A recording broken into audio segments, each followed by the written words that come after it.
So why don't you tell us about yourself? Um, I am half Catholic and half Protestant. My mother's Catholic. My father is Protestant. I love the Episcopal Church because it's the middle of the road. It's neither extreme. It's a really good combination and a very good fit for me personally, because it incorporates the really major parts of what I find a walk with God should be: inclusiveness, uh, um, uh, uh, attention to tradition, um, uh, working towards the betterment of people rather than focusing on you're going to hell because you have a tattoo or because you were married before.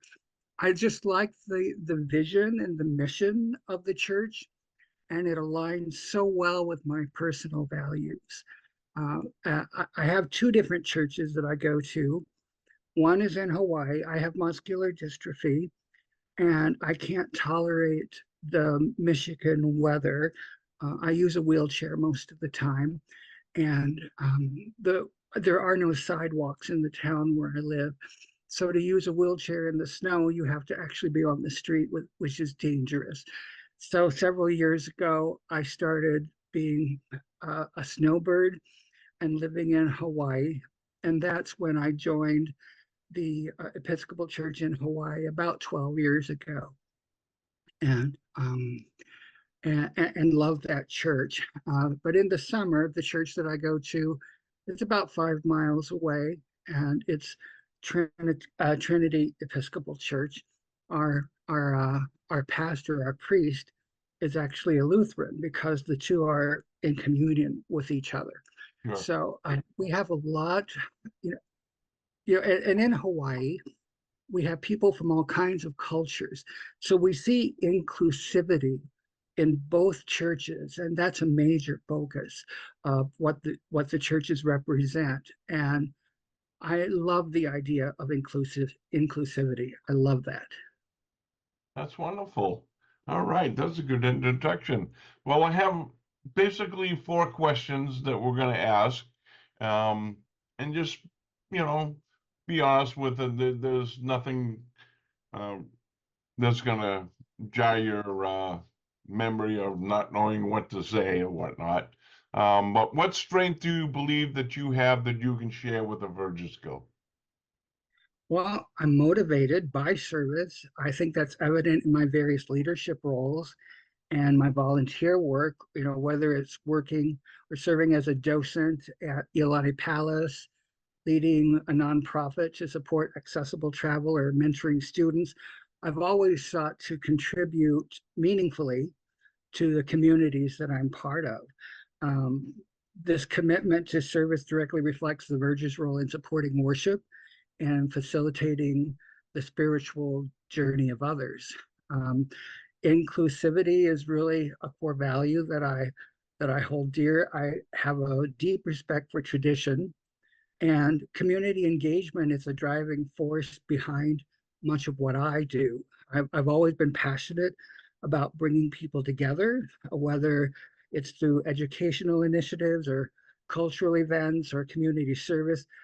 I think that this aligns perfectly with the Verger's role in fostering a welcoming and vibrant church environment that encourages participation and connection among members.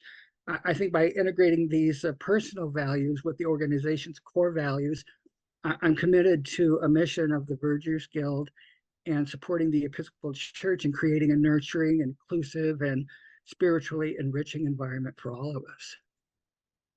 Hey, very good. Um, Next question. As a Verger, you have been appointed to train new acolytes. One of the adult Eucharistic ministers always makes a disgusting face when an acolyte makes a mistake, making them feel uncomfortable and is thinking of quitting. How would you guide the Eucharistic minister and the acolyte?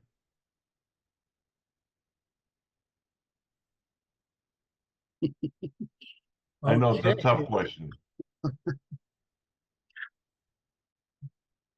Clarity, transparency, it's very important in the church. And this is something that has to be said. Maybe they don't even realize that they're reacting this way.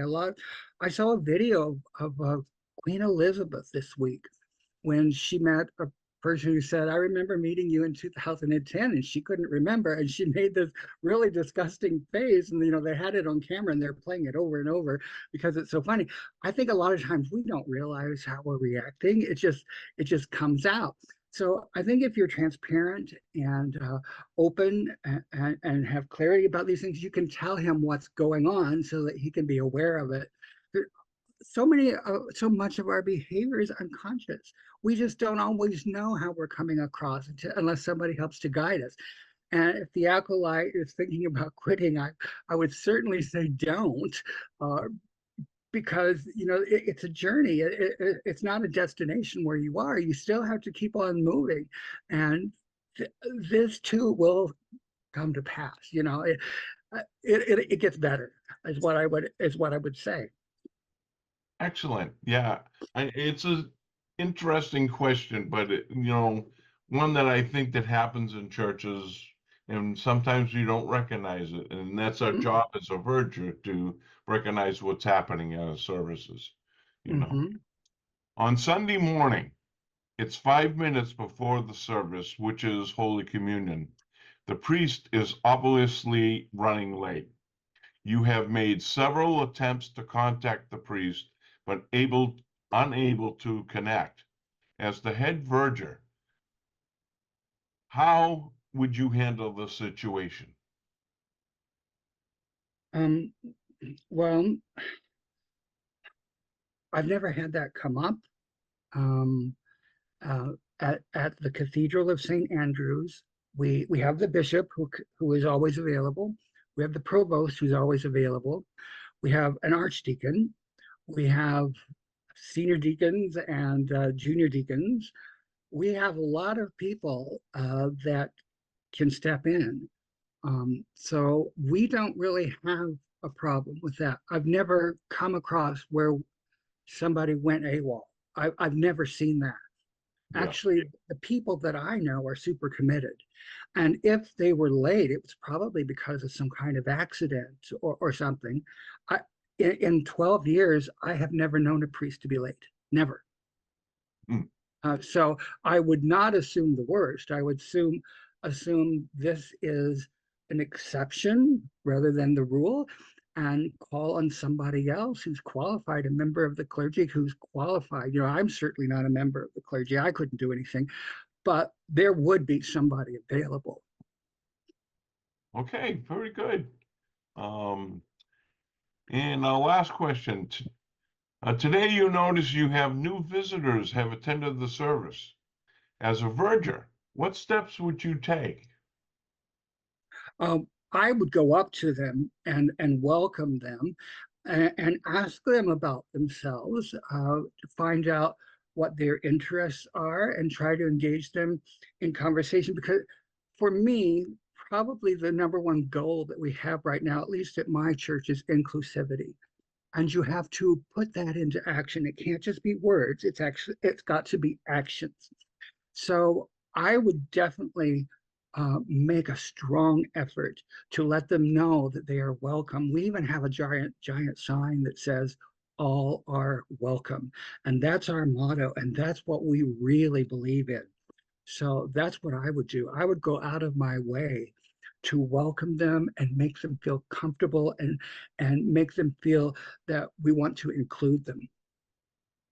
Excellent. All right.